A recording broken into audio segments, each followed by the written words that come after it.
Morning students, कैसे हैं आप सब। आज हम कक्षा चौथी की हिंदी व्याकरण पाठ पहला भाषा और व्याकरण करेंगे। भाषा के बारे में हम पढ़ चुके हैं। आगे है लिपि। भाषा को लिखने के लिए जो विशेष संकेत चिन्ह निश्चित किए गए हैं उनके व्यवस्थित रूप को लिपि कहते हैं। संसार में अनेक भाषाएं, संसार में अनेक भाषाएं, क्योंकि अनेक लोग हैं, अनेक लोगों की अलग अलग भाषाएं हैं जो प्राय विभिन्न लिपियों में लिखी जाती है, जो अलग अलग लिपियों में लिखी जाती है। जैसे हिंदी, मराठी और संस्कृत, ये तीन भाषाएं, इन तीनों भाषाओं की जो लिपि लिखी जाएगी वो देवनागरिक लिपि होती है। जैसे पंजाबी की लिपि गुरुमुखी, आप पंजाबी में जो कुछ लिखते हो वो कौन सी भाषा होती लिपि होती है, वो गुरुमुखी लिपि होती है। आगे है मातृभाषा। जन्म लेने के बाद व्यक्ति जो प्रथम भाषा सीखता है उसे उसकी मातृभाषा कहते हैं। जब व्यक्ति जन्म लेता है, जो अपने घर में सबसे पहले जो भाषा बोलना सीखता है वो उसकी मातृभाषा होती है।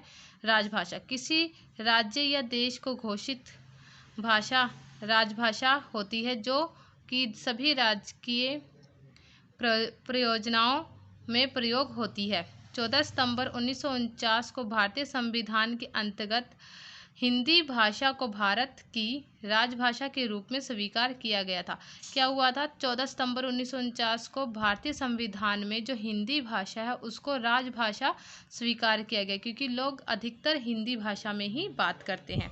इसलिए भारत में प्रत्येक वर्ष 14 सितंबर का दिन हिंदी दिवस के रूप में मनाया जाता है। 14 सितंबर को कौन सा दिन मनाया जाता है? हिंदी दिवस मनाया जाता है।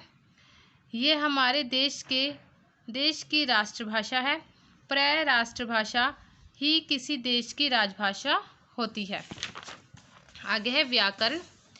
व्याकरण बच्चों वो होता है जैसे जिस प्रकार हम सड़क पर चलने के लिए कुछ नियम होते हैं हमारे, लेकिन यदि उन नियमों का पालन ना किया जाए तो दुर्घटना हो जाती है, वैसे ही भाषा को सभी ढंग से लिखने बोलने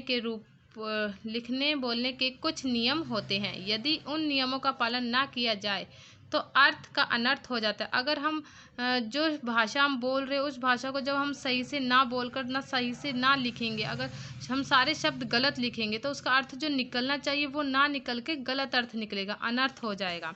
व्याकरण हमें भाषा को शुद्ध रूप में लिखना, बोलना और पढ़ना सिखाता है। भाषा के सही नियमों का ज्ञान कराने वाले शास्त्र को व्याकरण कहते हैं। जो भाषा का सही नियमों का ज्ञान करवाता है उस शास्त्र को हम व्याकरण कहते हैं।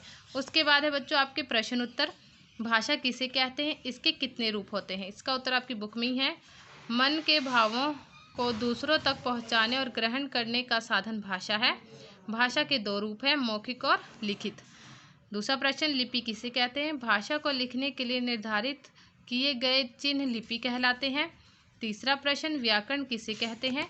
भाषा के शुद्ध रूप का ज्ञान कराने वाले शास्त्र को व्याकरण कहते हैं। उसके बाद है सही शब्द छांटकर खाली स्थान भरिए। इन दोनों में से ऑप्शन है जो हमें चुनकर खाली स्थान भरने हैं।